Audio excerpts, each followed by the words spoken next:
Next move करते हैं idioms की तरफ। ईडियम, आपका पहला जो ईडियम है वो क्या है, देखिए ब्लू वाला, ओके, फॉर गुड। बहुत इंपॉर्टेंट इडियमेटिक एक्सप्रेशन है, एक्चुअली में ये फ्रेज है, ईडियम्स और फ्रेजेस दोनों ही साथ में चल रही है।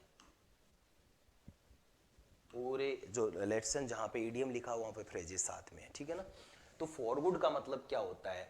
फॉर गुड ये एक ऐसा फ्रेज है जिसका मतलब होता है पूर्ण रूप से या परमानेंटली। जैसे ही left the village for good, वो उस विलेज को छोड़ के चला गया। फॉर गुड का मतलब परमानेंटली, हमेशा हमेशा के लिए। बहुत ही इंपॉर्टेंट है, बहुत बार पूछा जाता है फॉर गुड।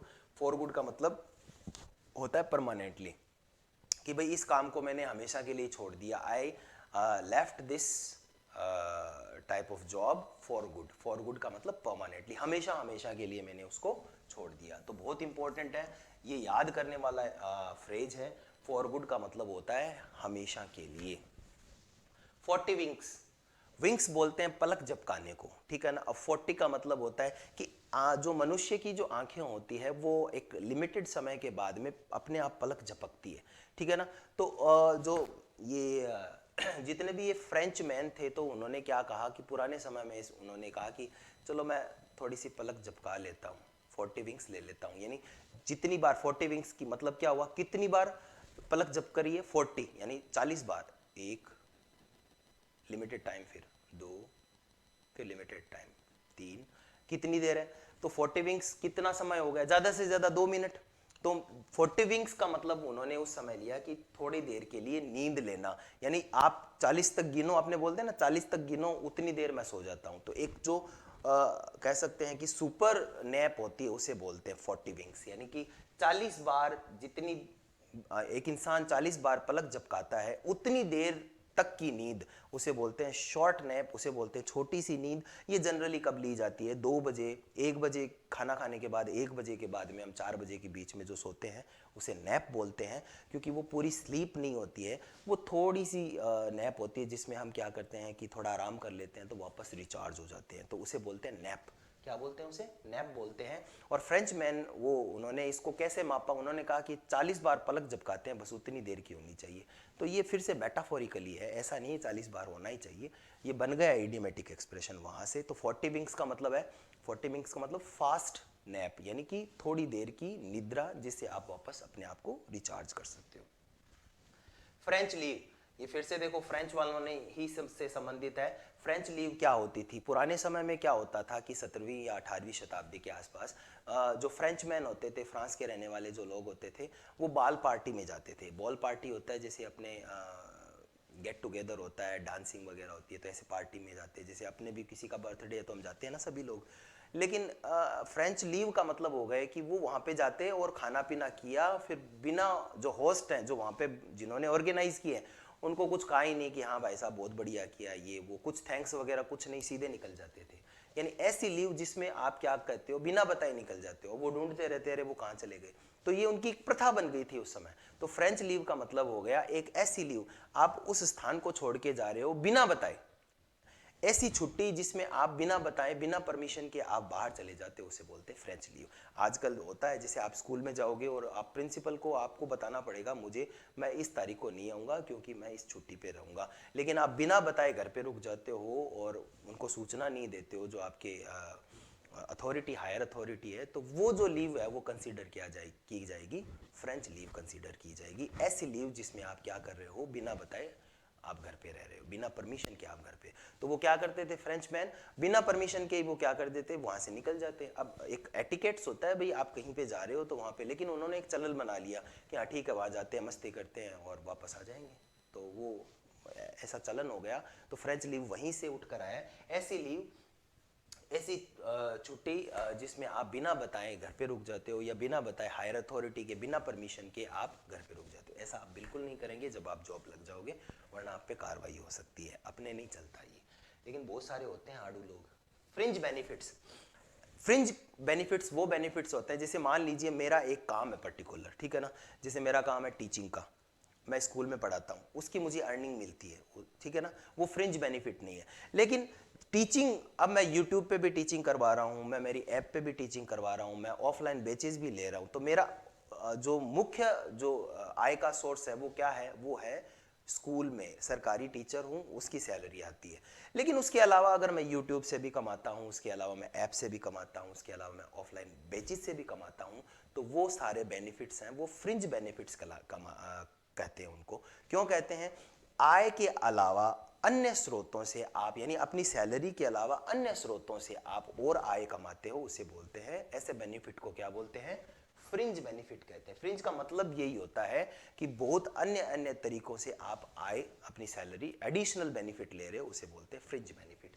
तो S additional benefit apart from salary, आप अपनी सैलरी के अलावा कोई अन्य काम करके आप पैसे कमा रहे हो, तो उसे फ्रिंज बेनिफिट कहते हैं। क्या ये बुरी चीज़ है? बिल्कुल बुरी चीज़ नहीं है। आपकी अगर योग्यता है तो आप जरूर कमाएं। हर व्यक्ति आज देखो, इस जीवन में सब व्यक्ति, उनकी एक इच्छा होती है कि वो भी बढ़िया तरीके से अच्छा कमाएं। तो आप भी, अगर मान लीजिए आपके अंदर भी प्रतिभा है, तो आप भी कमाइए, सभी के लिए रास्ते खुले हैं। प्रोफेशन है सबका, मेरा प्रोफेशन टीचिंग का है तो मैं उससे कमा रहा हूँ। बस ये सही है, ये होना चाहिए कि जब मैं टीचिंग करवा रहा हूँ तो मेरी श्रद्धा होनी चाहिए, मेरा डिवोशन होना चाहिए उसके अंदर, ताकि बच्चे भी ऐसे पॉजिटिव माइंड से दें। और बाकी एक चीज़ हमेशा याद रखना डियर स्टूडेंट्स, आप ये सोचते हैं कि सर हम पैसे दे रहे हैं तब पढ़ रहे हैं, तो हमेशा ध्यान रखें, आप पैसे देकर सारी चीज़ें नहीं, आप पैसे दे रहे हो किसी टीचर को, कोई भी टीचर है, तो आप ये नहीं कह सकते मैंने पैसे दिए तब आपने ये किया, नहीं। पैसे दे रहे हो तो उस सुविधा के दे रहे हो जो वो टीचर प्रोवाइड कर रहा है। जैसे ऑनलाइन ऐप हो गया, जैसे मैं ही मान लीजिए ऑनलाइन ऐप दे रहा हूँ, आपको पढ़ा रहा हूँ, इधर उधर हिल रहा हूँ, चल रहा हूँ, ये मेरे वर्क के पैसे हैं। जो मैं नॉलेज दे रहा हूँ वो कभी भी पैसों से तोला नहीं जा सकता। अगर वही व्यक्ति तोल सकता है जो अपने माता पिता को ये कह सकता है कि तो आपने मेरा पालन पोषण किया, ये लो पैसे बराबर हो गए। तो वैसे ही आप अगर ये मानते हो कि अपने टीचर्स को ये पैसे दे दिए, देखिए वैल्यू नहीं होती है नॉलेज की। आप किस चीज़ के पैसे दे रहे हो? मेरे एनर्जी के, मेरे टाइम के। बट जो नॉलेज है which is priceless, you can not give money out of the knowledge, यह ध्यान रखना आप। From hand to the mouth, तो फ्रिंज बेनिफिट का मतलब additional benefit. From hand to the mouth, providing only bare essential. Hand to the mouth का मतलब, पुराने समय में जब द्वितीय विश्व युद्ध हुआ था, तो उस समय आपको पता है जब युद्ध होता है तो स्थिति बहुत विकराल हो जाती है, और इधर उधर सब, जो सबसे ज़्यादा दिक्कत होती है वो बच्चों को होती है, ना उनको खाने को मिलता है ना कुछ और जब बच्चों को नहीं मिलता तो आपको पता है माता पिता का हार्ट कैसे कचोटता रहता है। तो उस समय लगभग जो अमीर थे वो गरीब हो गए, क्योंकि खाने के लिए कुछ नहीं है, तो क्या पैसों को थोड़ी खाएं, तो वो गरीब जैसे ही हो गए। तो उन बच्चों के पास में जो भी मिलता ना, तो वो क्या करते, हैंड टू द माउथ का मतलब उनके हैंड में आता और सीधा माउथ में जाता, इतने भूखे थे। तो कहने का मतलब हैंड टू द माउथ वहां से आया है कि हाथ में आया और सीधा मुंह में गया। Hand to the mouth, hand to the mouth, इसका मतलब ये हो गया। सेविंग का कोई मतलब ही नहीं है कि फ्यूचर के लिए सेव करें, मतलब इतनी कठोर परिस्थिति है जिसमें जो भी मिला उससे आप कैसे ही करके सरवाइव कर रहे हो। तो हैंड टू द माउथ का मतलब हो गया कि विपरीत परिस्थिति में आप सरवाइव करते हो। एक तो वो हो गया, एक ऐसा कि जनरली आप जो एसेंशियल चीज़ है वो ही आपको मिल रही है। एसेंशियल का मतलब जो निश्चित है जीवन यापन के लिए है, दाल रोटी का जुगाड़ हो रहा है जैसे आप बोलते हो ना, तो वो बस प्रोवाइडिंग ओनली बेयर एसेंशियल, बस दाल रोटी का जुगाड़ हो रहा है। इसका मतलब पैसे बच नहीं रहे हैं, जितने आ रहे हैं वो सारे लग रहे हैं। हैंड टू द माउथ यानी एडिशनल कोई भी सेविंग नहीं हो रही है, और स्थिति क्या है, बस हाथ में आया तो मुंह में गया, फ्यूचर के लिए कुछ भी सेविंग नहीं है। तो वो स्थिति यहाँ से आई है। From the bottom of the my heart, bottom, आपने वैसे हार्ट का कोई बॉटम नहीं होता, मेरे हृदय की गहराइयों से, जैसे हिंदी में अगर बोले ना from the bottom of the my heart का मतलब हो गया मेरे हृदय की गहराइयों से। मतलब ये हो गया कि मतलब मैं जो बोल रहा हूँ ना वो मेरे हृदय की गहराई है, इसका मतलब ये मैं सिंसियरली बोल रहा हूँ, मैं बहुत सोच समझ के बोल रहा हूँ, या मेरे अंदर प्योरिटी है। From the bottom of my heart I से दिस, मैं ये बोलना चाह रहा हूँ आपको कि आप बहुत अच्छे हो, ये मेरे हृदय की गहराइयों से आपकी तारीफ कर रहा हूँ। तो ये क्या है, मेरे सिंसियर वे है, मतलब मेरे हृदय में ये चीज़ आ रही है और मैं ये मानता हूँ आपके लिए। तो कई बार हम जब आप कृतज्ञ होते हो किसी के लिए तब आप बोलते हो from the bottom of my heart. इसका मतलब हो गया कि आप सिंसियरली जो आप फील कर रहे हो वही आप बोल रहे हो, किसी के लिए आप बढ़िया सोच रहे हो, उसे बोलते हैं from the bottom of my heart. Gain momentum, momentum का मतलब होता है गति पकड़ना, ठीक है ना। जैसे मान लीजिए क्रिकेट खेल रहे हैं कोई, जैसे कह सकते हैं कि विराट कोहली क्रिकेट खेल रहे हैं, पिछले 5 जो मैच थे उसमें वो चले नहीं, नेक्स्ट जो छठा मैच है उसमें खेल रहे हैं, तो पहले सॉरी पहले 2-3 बॉल्स आई, उन बॉल्स में वो कुछ नहीं कर पाए, फिर ऐसा लगा इस पे भी आउट हो जाएंगे, फिर 1 रन लिया, 2 रन लिया, इस तरह से उन्होंने 10 रन किए, फिर 20 रन किए, फिर बाद में उन्होंने क्या किया, चौके छक्के लगाने शुरू कर दिए। तो इसका मतलब 5 मैच में नहीं, उस बाद में आप बोलते हो उन्होंने मोमेंटम गेन कर लिया, इसका मतलब उन्होंने अपनी रफ्तार पकड़ ली जिसके लिए वो जाने जाते हैं। गेन मोमेंटम का मतलब वो यही होता है कि जैसे मान लीजिए आप किसी चीज़ में अपनी रफ्तार पकड़ते हो तो उसे गेन मोमेंटम, गेन का मतलब होता है प्राप्त करना और मोमेंटम का मतलब रफ्तार, रफ्तार को प्राप्त करना, गेन फोर्स और स्ट्रेंथ। तो आप किसी ताकत को, अपने अंदर ताकत आ जाती है, किसी चीज़ को आप, जैसे मैंने एग्जांपल दिया विराट कोहली का कि उन्होंने मोमेंटम प्राप्त कर लिया, अब कोई भी बॉल आ जाए उनको अच्छे से दिखेगी और वो बढ़िया खेलेंगे। तो एक बार पर्टिकुलर स्पीड में आप आ जाते हो तब आप क्या, जैसे मान लीजिए एग्जाम में गेन मोमेंटम का मतलब क्या हुआ आप अगर रेगुलर क्लासेस ले रहे हो तो आपके अंदर एक कॉन्फिडेंस आएगा, फिर आप कोई क्वेश्चन करोगे ना तो वो तुरंत हो जाएगा। तो ऐसे 2-3 क्वेश्चन सही होने के बाद में चौथा क्वेश्चन अगर टिपिकल भी होगा ना तो भी आपका सही हो जाएगा, क्योंकि आपके अंदर कॉन्फिडेंस आ गया, you have gained your momentum, आपको वो गति मिल गई है। गाला डे, गाला डे ऐसा डे होता है, सेलिब्रेशन का डे होता है ये जैसे ये भी फ्रेंच लोगों से ही आया है कि पुराने समय में एक ऐसा डे होता था जब गरीब लोग होते थे उनके लिए स्पेशल बनाया जाता था, उनको उनके घर पे जाके अमीर लोग हैं वो कुछ खाने के लिए देते थे, सेलिब्रेशन के लिए देते थे। तो एक ऐसा डे होता था, गाला डे बोलते हैं उसे, जब गरीब लोगों के लिए भी कुछ अच्छा करने का मौका मिलता है। वाकई में ऐसी कम्युनिटी होनी चाहिए अपने यहाँ भी, इंडिया में ऐसा डे होना चाहिए फिक्स, जब हम भी गरीब लोगों के लिए कुछ कर सके, दिखावे के लिए नहीं, यूट्यूब पे आने के लिए नहीं, फ्रॉम द कह सकते हैं बॉटम ऑफ आवर हार्ट्स, हमारे हृदय की गहराइयों से ये भाव आना चाहिए। तो गाला डे का मतलब हो गया ऐसा डे या सेलिब्रेशन का डे, उनके लिए तो बेचारों के लिए सेलिब्रेशन का डे ही होता है।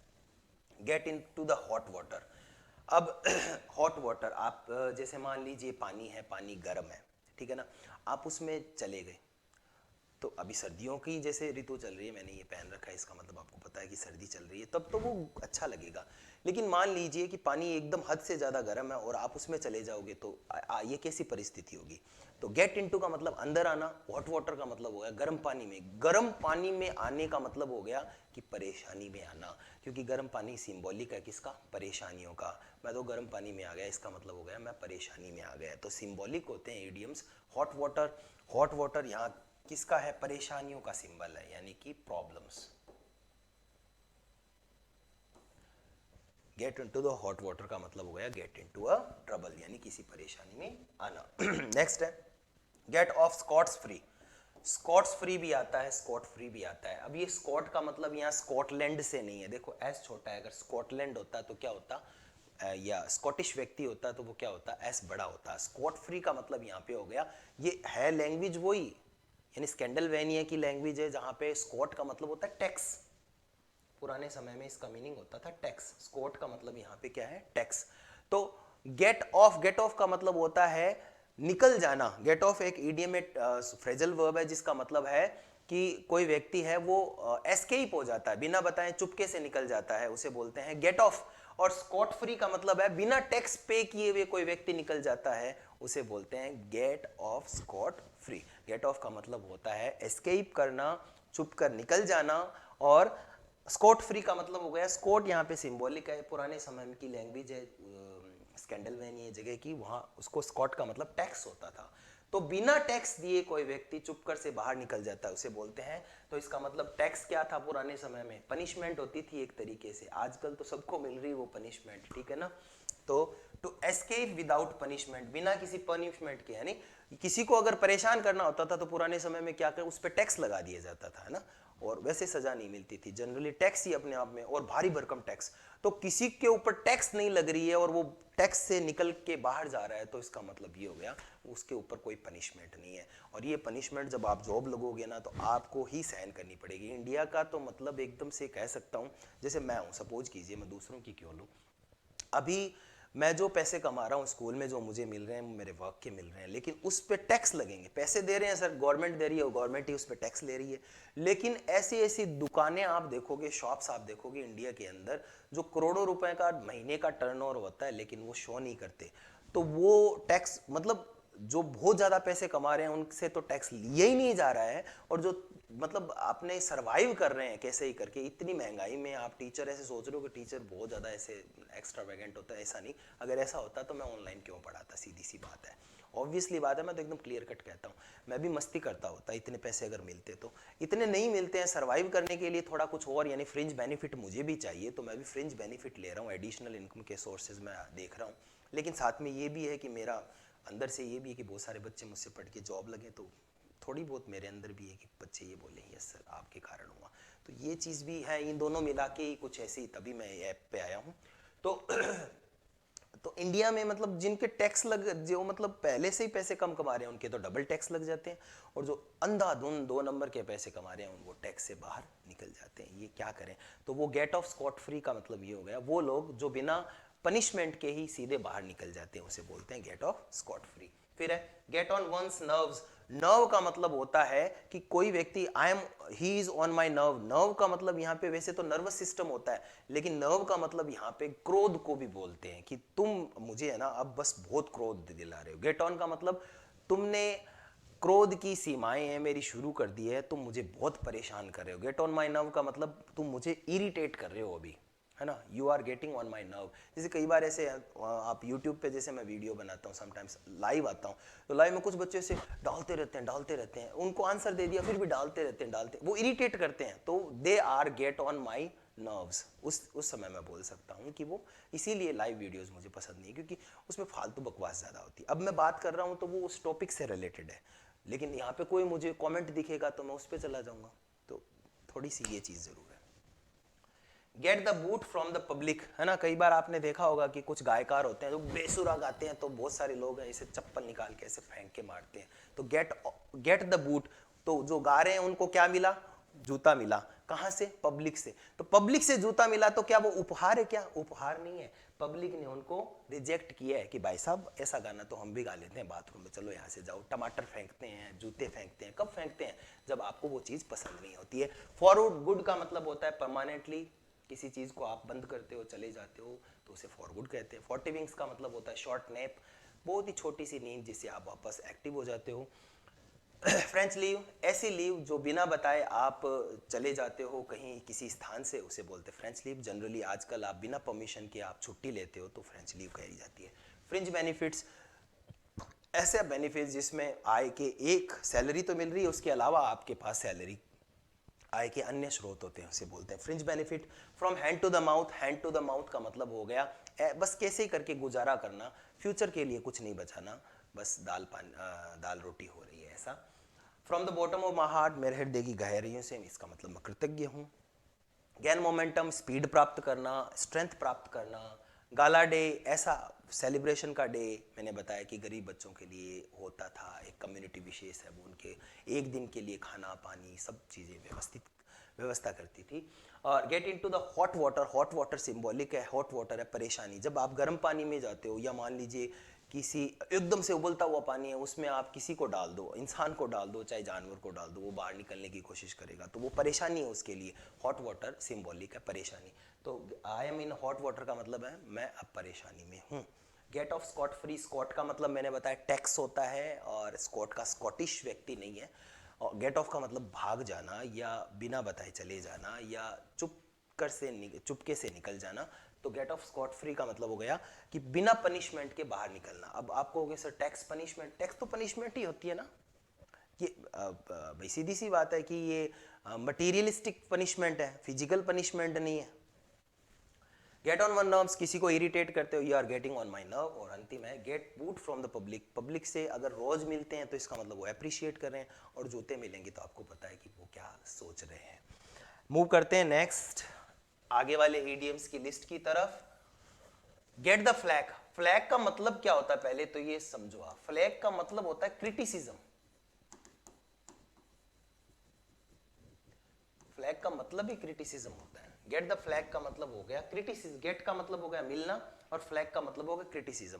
किसी व्यक्ति को क्रिटिसिज्म मिलता है तो सीधा सीधा अगर मीनिंग पता होना चाहिए, फ्लैग का मतलब ही क्रिटिसिज्म है, तो इसमें कोई ऐसा डिफिकल्ट नहीं है। Gate the flag, get the criticism. किसी व्यक्ति को क्रिटिसिज्म मिलता है, मान लीजिए दूसरों पे क्यों जाएं, कोई व्यक्ति ऐसा है जिसने ये काम मैं ये करूंगा वो करूंगा लेकिन वो करता नहीं है, उसके बाद में उसको क्रिटिसिज्म ही मिलता है। समटाइम्स ये मेरे साथ भी होता है, क्योंकि मैं बहुत लोगों पे से हो जाता हूँ कि ये व्यक्ति ये कर लेंगे लेकिन वो अनफॉर्चुनेटली नहीं करते हैं। तो बच्चे कुछ मुझे भी क्रिटिसाइज कर ही थे, वो उनका अधिकार भी है, क्योंकि उनको लगता है कि भाई हमें ये कहा था सर ने लेकिन ये नहीं हो पाया। समटाइम्स ऐसे होता है, लेकिन मैं अमेंड करने की पूरी कोशिश करता हूँ। मेरी कोशिश रहती है कि I don't want to get the flag out of my students. So get the flag, get the criticism. Get the sack, sack का मतलब क्या होता है? बोरी, अपने बोलते हैं ना, बोरी या बिस्तर या जो कट्टा जिसको बोलते हैं अपनी भाषा में, जिसके अंदर आप सामान डालते हो, जिसे गेहूं किस में आता है, हम तो अपनी बोलचाल की भाषा में बोरी बोलते हैं, उसे कट्टा भी बोला जाता है। तो गेट द सैक, अब इसका मतलब है कोई व्यक्ति है वो अपने डेस्क पे बैठा है और उसके मैनेजर ने उसको बुलवाया, इधर आ भैया, तुम्हारा बोरी या बिस्तर उठा, तुम्हारा सामान डाल, जा। गेट द सैक का मतलब जाओ डेस्क पे और अपने जो सामान है उसको बोरी में डालो और ले जाए यहाँ से। इसका मतलब हो गया कि उसको डिसमिस किया जा रहा है, उसको जॉब से हटाया जा रहा है। तो गेट द सैक का मतलब अपना बोरिया बिस्तर बांध ले और यहाँ से निकल ले, वही है हिंदी में। गेट द सैक मतलब अपना बोरिया बिस्तर बांधो और यहाँ से निकलो, यानी कि डिसमिस फ्रॉम द जॉब। तो सैक का मतलब वैसे बोरिया हो गया, है ना, हिंदी में शायद बोरिया बोलते होंगे। Dismiss from a job, job से उसको डिसमिस कर दिया। अंतिम है, सॉरी आगे वाला है, गेट द विंड ऑफ। हवा को मिलना, हवा का मिलने यानी आज जैसे कोई व्यक्ति होता है, आप उस बहुत दिनों से उसको मिलते हो, या मान लीजिए उसकी बातें चल रही है, अरे सुना है क्या वहाँ पे ये हो रहा था, फिर आप सुनते हो उस बात को, क्या बात हो रही है वहाँ पे, फिर आप किसी और से आगे चल के फिर से सुनते हो बातों को, तो बातें हवा में हो रही है, इसका मतलब ये हो गई। गेट द विंड ऑफ का मतलब तुम्हारी बातें हवा में फैल रही है, इसका मतलब कि तुम्हारा जो सीक्रेट है वो सीक्रेट नहीं रहा, सब लोग उसको जान रहे हैं। जैसे मान लीजिए आपके पड़ोस में कोई लड़का या लड़की घर से निकल के भाग गए, उन्होंने शादी कर ली, तो गेट द विंड ऑफ का मतलब यहाँ पे फिर आएगा कि वो सीक्रेट है अब घर वालों से बाहर निकल गया और पूरे गांव में फैल जाएगा। गेट द विंड ऑफ का मतलब है सीक्रेट सब जगह डिस्ट्रीब्यूट हो गया, अब सीक्रेट नहीं रहा। गिफ्ट ऑफ द गैब, गैब का मतलब क्या होता है? गैब का मतलब होता है बोलना या बोलने की कला। गिफ्ट ऑफ द गैब, देखिए अगर इंग्लिश लिटरेचर का अध्ययन करते हो तो म्यूजेज होती हैं, देवियां, म्यूज 9 म्यूज मानी जाती है टोटल, जो अलग अलग देवी होती है, कोई नृत्य की देवी, कोई कला की देवी, कोई पोट्री की देवी, कोई शिल्पकार की देवी, ऐसे देवियां अलग अलग है लिटरेचर में, इंग्लिश लिटरेचर में। तो अपने भी है सभी जगह, अपने जैसे सरस्वती माता है ऑल इन वन है, वैसे वहाँ पे 9 देवियाँ होती है। तो अपने भी 9 देवियाँ हैं, लेकिन जो शिक्षा से रिलेटेड है, स्किल से रिलेटेड है, वो अलग अलग 9 म्यूजेज होती हैं। उनमें एक जो देवी होती है वो बोलने की कला में, या मान लीजिए उनमें मान लीजिए देवी है, किसी को कहती है, कोई व्यक्ति है जो उनसे कहता है कि मुझे बोलने की कला का आशीर्वाद दीजिए, तो उसको मिल जाता है कि ये लो बेटा कोई बात नहीं। जैसे आप वो बोलता है तो सभी लोग ऐसे मंत्रमुग्ध हो जाते हैं।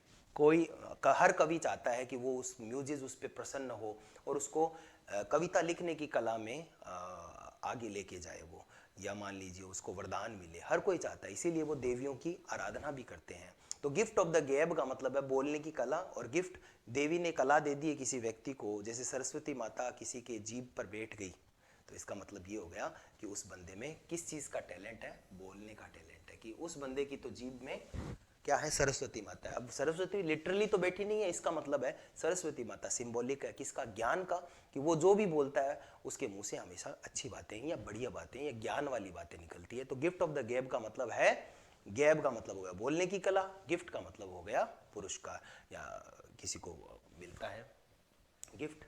तो बोलने की कला में माहिर जो होता है उसे बोलते हैं गिफ्ट ऑफ द गैब, ऑरेटर। ऑरेटर का मतलब बोलने की कला में माहिर होता है, उसे ऑरेटर बोलते हैं। तो गिफ्ट ऑफ द गैब इस तरह से याद कर सकते हो, बहुत इंपॉर्टेंट है। गिल्ड द पिल, कई बार आपने देखा होगा बच्चों को स्पेशली हम क्या करते हैं, एक मैंने तो हेड देखा वो यहाँ पे बहुत एकदम सटीक बैठता है।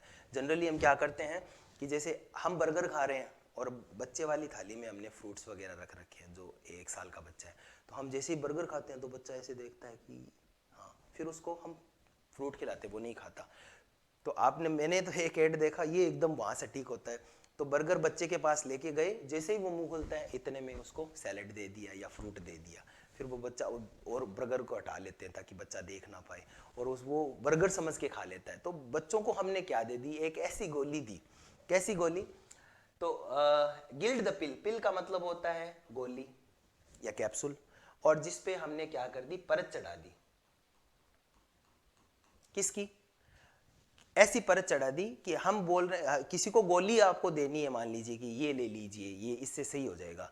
बहुत सारे डॉक्टर ऐसे होते हैं जो क्या करते हैं कि एक ही दवाई रखते हैं अपने पास में अलग अलग जगह पर। तो कोई सर दर्द वाला आया तो उसने ये सर दर्द वाली दे दी, ठीक है ना। तो एक व्यक्ति आके बोलेगा कि सर ये बार बार आप सर दर्द वाली, पेट दर्द वाली और ये गले दर्द वाली एक ही दवाई कैसे दे रहे हो? तो वो कहा रुको बेटा मैं दूसरी देता हूँ। तो वो ही दवाई वहां से निकाल के वो क्या करेगा, इस वाले से निकाल के दे देगा। इसे बोलते हैं guild the pill. Guild the पिल का मतलब ये हो गया कि कोई अनप्लेजेंट थिंग है, जो चीजें सही नहीं है, बढ़िया नहीं लगती। दवाई लेना किसको बढ़िया लगता है, लेकिन दवाई पर आपने क्या कर दी, थोड़ी चीनी वगैरह लगा दी, कोटिंग कर दी उसके ऊपर। अब बच्चा क्या करेगा, उसको आसानी से ले लेगा। गिल्ड द पिल का मतलब वही है कि कोई अनप्लेजेंट थिंग है, जैसे कि दवाई कोई लेना पसंद नहीं करता, उसको प्लीजेंट बना दिया आपने, कवर कर दिया, किससे? चीनी से, उसकी कोटिंग कर दी। तो गिल्ड द पिल का मतलब हो गया कि कवर करके दे दिया। अब चीज वही दी है, लेकिन आपने थोड़ी सी उसमें, वही है ना, बाजार में जाते हो आपको वो चीजें, कुछ चीजें पसंद नहीं होती, लेकिन उसकी पैकिंग ऐसी कर दी जाती है कि मतलब बढ़िया लगती है। तो वही है, उसकी पैकिंग बढ़िया कर दिया आपने, चीज अंदर वही है खराब वाली। लेकिन आज की दुनिया ऐसी है, यानी नाचने वाले जो टीचर्स होते हैं, गाने वाले जो टीचर्स होते हैं, जो बकवास करते हैं, दोस्तों दोस्तों दोस्तों 25-30 बार बोलते हैं, वो लोगों को पसंद आ रहे हैं। तो वही है, गिल्ड द पिल है। ऐसी दवाइयाँ हैं जो कठोर हैं, बढ़िया नहीं है, लेकिन कुछ लगा के दे दिया तो लोगों को पसंद भी आती है। तो गिल्ड द पिल का मतलब हो गया कवर चढ़ाना। किस पर? ऐसी बुरी चीज जो अच्छी नहीं लगती उसके ऊपर कवर लगा के उसी चीज को वापस दे देते हैं। तो to cover the unpleasant thing with a pleasant thing, give a piece of mind. आपको give a piece of mind, इसको कैसे याद करो? इसको याद करने का देखो, वैसे इसका कोई पीछे कोई लॉजिक मिला नहीं, लेकिन याद कैसे किया जाए? इस पीस को आप इस पीस से जोड़ दो, शांति वाले से। हालांकि होगी तो मीनिंग ही, मैं याद करने का तरीका बता रहा हूं। Give a piece of mind, है ना, इसका मतलब है कि आपको शांति कब मिलेगी। अब जनरली मान लीजिए आप महिलाओं से पूछोगे कि आपको शांति कब मिलेगी, तो शांति कब मिलती है उनको बताओ, जब वो अच्छी तरह से बढ़िया तरीके से गालियां वालियां देके आराम से अपने पति को और पूरी जितनी भड़ास है वो निकाल देती है, तब उनको शांति मिलती है। तो वही बात है ना, कब मिली शांति उनको? जब उन्होंने क्या किया, अच्छे से गालियां दी, रिव्यू किया, डांट फटकार लगाई, उसको अच्छे तरीके से लताड़ लगाई, और वो कुछ नहीं बोल रहा है। वो चाहती है कि बोले भाई, ऑब्वियसली कि बोलने फिर मैं और लड़ूं, लेकिन वो नहीं बोल रहा है, इसका मतलब वो पूरी जो मन में गालियां वो डाल देगी और फिर कहेगी चलो ठीक है आप तो कुछ बोलते ही नहीं हो, ऐसे करके वापस ठीक हो जाती है। तो ये महिला वर्ग की होती है। देखो, तो give a piece of mind वैसे याद कर सकते हो आप। पीस ऑफ माइंड कब मिलता है महिलाओं को? जब वो गालियां वालियां देके आराम से अपने पति परमेश्वर को, पति परमेश्वर पता नहीं लोगों ने कैसे मान लिया, मतलब इतनी उनको डांट फटकार मिलती है। क्या ये सही है? क्या सर ये चीज़ें होती है क्या? मैंने देखा है कहीं पे, मैं कह नहीं सकता टू बी श्योर, बट होती है ऐसी। Give a wide birth. आप सोचोगे सर आपके साथ भी होता है क्या? नहीं नहीं, मेरे साथ नहीं होता। मेरे साथ कैसे हो सकता है, मैं तो दूसरी दुनिया से आया हूँ, है ना, मेरे साथ में ऐसी चीज़ें थोड़ी होगी। ये तो सिर्फ ह्यूमन बींग्स के लिए होती है। ह्यूमन बींग्स में क्या होता है कि give a piece of mind महिला वर्ग को तभी मिलता है जब वो अपने पति को क्या करती है, अच्छी तरह से फटकार लगाती है तब। तो आपके साथ तो होगा नहीं, नहीं मेरे साथ तो नहीं होगा, मेरा तो यही आंसर है, मैं क्यों बोलूँ भाई अपने मुंह से। बाकी ये तो जनमानस सभी लोगों के लिए लागू होती है। Give a wide birth. अब देखो इसको कैसे याद करो। बर्थ का मतलब जैसे सैन, आप रेलगाड़ी में जाते हो तो बर्थ होती है वहां पे। बर्थ का मतलब जहाँ पे आप सो सकते हो, वो जो सीट जहाँ पे सोने के लिए होती है ना, नींद लेने के लिए होती है, उसे बोलते हैं। गिव अ वाइड बर्थ का मतलब ये हो गया, आप मान लीजिए वहीं गए, मैं याद करने का तरीका बता रहा हूँ, इसका है नहीं कोई लॉजिकल।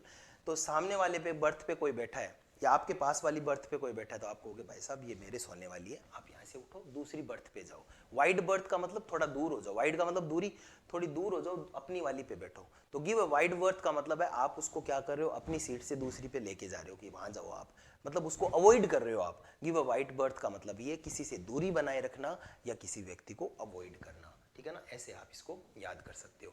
गिव अ हैंड, आप बहुत काम कर रहे हो, ठीक है ना, अच्छी तरह से, और काम करते हुए आपको लगा कि आपका छोटा भाई या छोटी बहन है वो एकदम से फ्री है, तो आप बोलोगे भैया इधर आओ थोड़ा ये उठा लो। गिव अ हैंड का मतलब है हाथ दो, अपना हाथ धोने का मतलब यहाँ पे हो गया कि थोड़ा सा मुझे हेल्प कर दो। गिव अ हैंड का मतलब हो गया to ask for help, help के लिए डिमांड करना कि थोड़ी हेल्प करवा दो, मेरे माई हैंड्स आर फुल, मेरे हाथ में सारा काम है इतना और काम ज़्यादा है और मेरे हाथ दो ही हैं, तो थोड़े कुछ हेल्प करवा दो। तो गिव अ हैंड का मतलब हेल्प करवाना।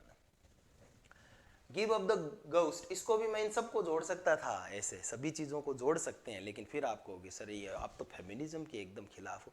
मैं ऐसा कुछ भी नहीं है, मैं तो सिर्फ याद करने के लिए बताता हूँ कि भाई इतनी आसानी से कुछ चीज़ें ऐसी होती हैं जो टॉपिक्स लोगों को पसंद होते हैं और वो उनको जल्दी से याद कर लेते हैं, है ना। गिव अ हैंड, जैसे महिला, इसको जोड़ूं तो कैसे जोड़ूंगा कि महिला काम कर रही है और पति हारा है तो उसको बोलेगी आ जाओ बेटा इधर आओ थोड़ा काम कर लो, ऐसे चाय नहीं मिलती आजकल, ठीक है ना। तो मैं ये बर्तन साफ कर रही हूँ, आप थोड़ा सा पानी डाल के ना चाय बनानी शुरू कर दो अपनी, तो वही है गिव अ हैंड, है ना, उस हिसाब से।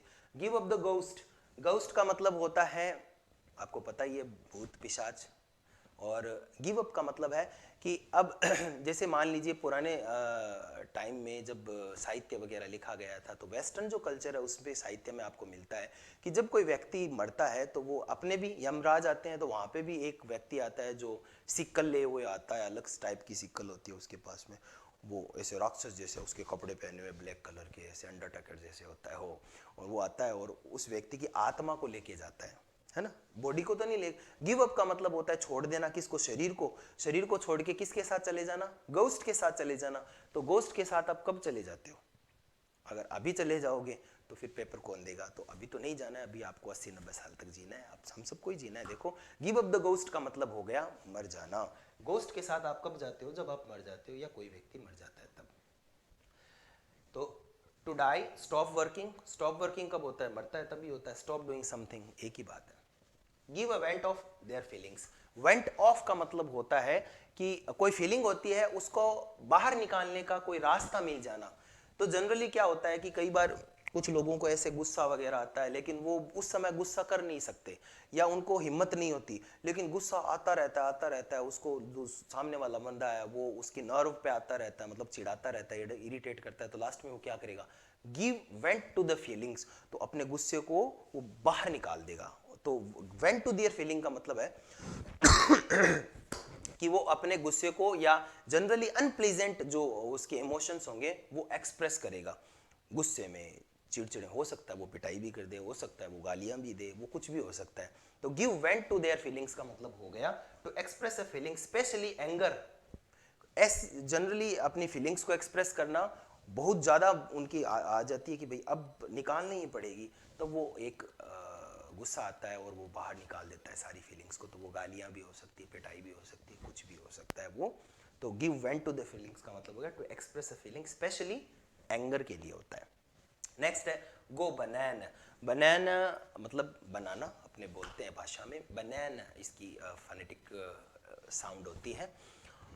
तो बनाना, गो बनाना का मतलब क्या हुआ, ये पुराने समय में क्या हुआ कि बनाना रिपब्लिक जो थे, कह सकते हैं कि 60वीं 1960 के दाएं में अमेरिकन जो लोग थे वो गो ऐप और गो बनाना ये दोनों सिंबॉलिक है। गो ऐप भी है, ऐप का मतलब क्या होता है, लंगूर जिसे बोलते हैं उसे ऐप कहते हैं। गो ऐप और गो बनाना का मतलब हो गया कि ऐप होता है, अगर जो लंगूर होता है उसको अगर केला नहीं मिलता है तो वो क्या हो जाता है, बहुत गुस्से में चला जाता है। तो उसको केला दिखाकर आप क्या कर रहे हो, कई बार देखते हैं ना बच्चे जैसे केला पिंजरे के पास ले जाके ऐसे बंदर को चिढ़ाते हैं, तो बंदर को क्या आता है, गुस्सा आता है।